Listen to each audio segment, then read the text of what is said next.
I found an interesting rock. I'm gonna see if I can make my way over there without dropping the tablet in the river.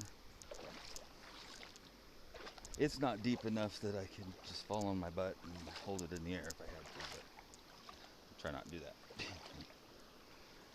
There's a lot of variety of geology here. Geology. And the lack of 5 geology. Let's see here. Okay. There's a lot of copper in this area too. People have put in copper claims, I guess, all along the river. It says no geological trespass. Something like that. Meaning don't take any rocks. As far as we know, there's never been any buildings in this area. It's woods everywhere around. There's no houses, no any permanent structures or anything at all. Not even any temporary structures. But I found this interesting rock that seemed out of place for being up here in a river that's way up in the mountains in the national forest. That's this one.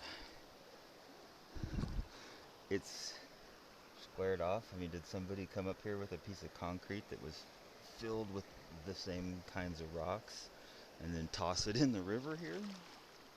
That doesn't seem very likely yet. That looks like a piece of concrete that had a whole lot of aggregate in it, covered in periwinkles now.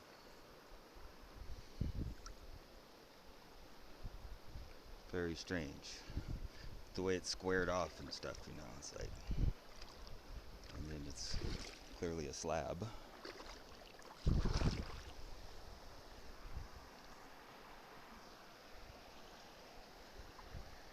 So I can divert the water. There we go.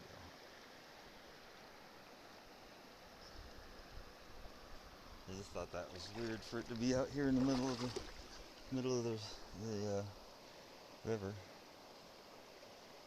The creek. I guess it's a stream maybe up here. There's a lot of words for water.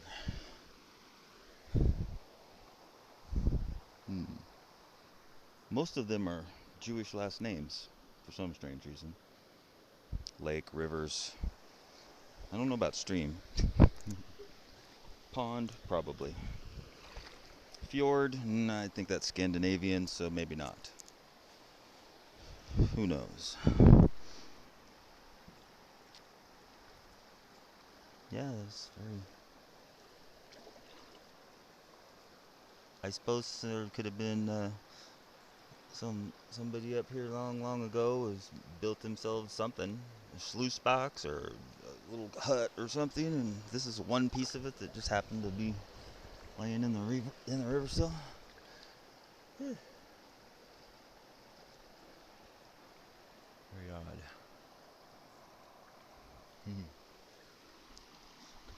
It's gorgeous up here, though. I'm social distancing. That's what's going on. I have a theory about the moving water, especially the moving fresh water, streams being an excellent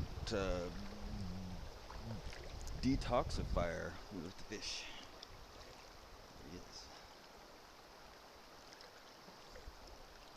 Because of all the electrical charge that's in the water. Water is electricity. I mean, everything's electric, but water is very concentrated electricity, I think. Can't explain that right now.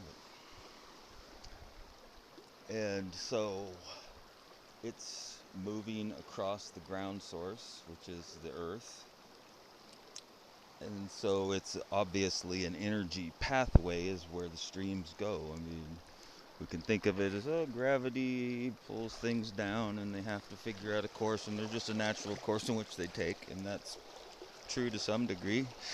But what if there was something bigger going on, like energy lines that we couldn't really see or perceive, but were real and there, and that's what was guiding that to be that was causing gravity to give it that path.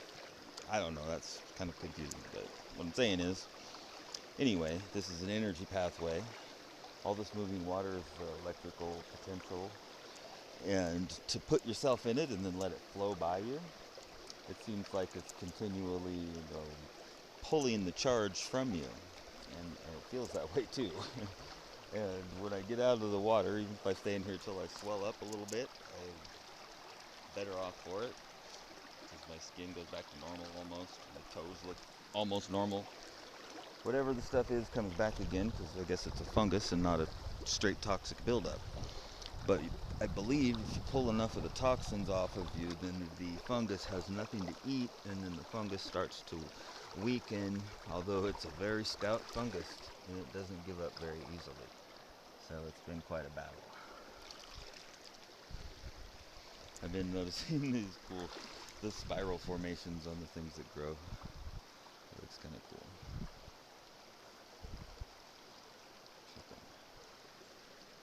I found a stick over there.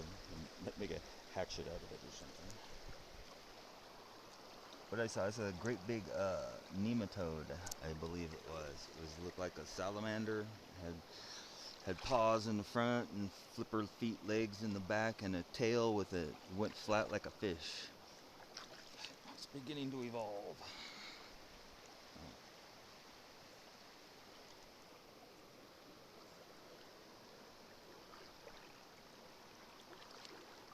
I think it's cool the way the little whirlpools that'll form on the surface, or the ripples on the surface of the water, make the shadows. Because you can see through the ripple just fine, but the ripple makes a shadow. I find that interesting.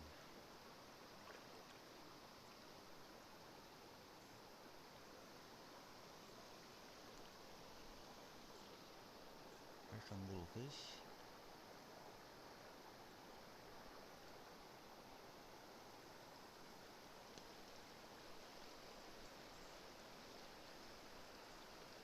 I feel like each one of these rocks could be is a gemstone. Just maybe not every one, but many of them. Especially in the lower Lewis down there, I find really nice ones there. Or get the clay at. Doesn't seem to be much clay up here.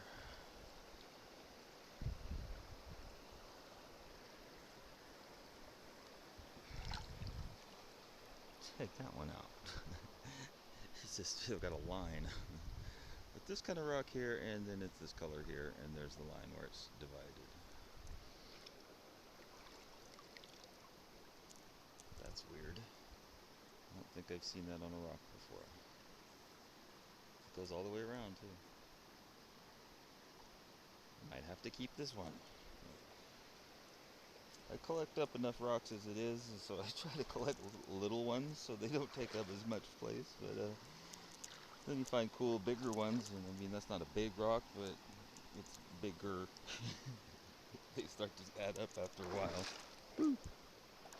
All right, I better end it now here. Here's the other one I found. It's kind of cool layered. It's purple. Purple and layered.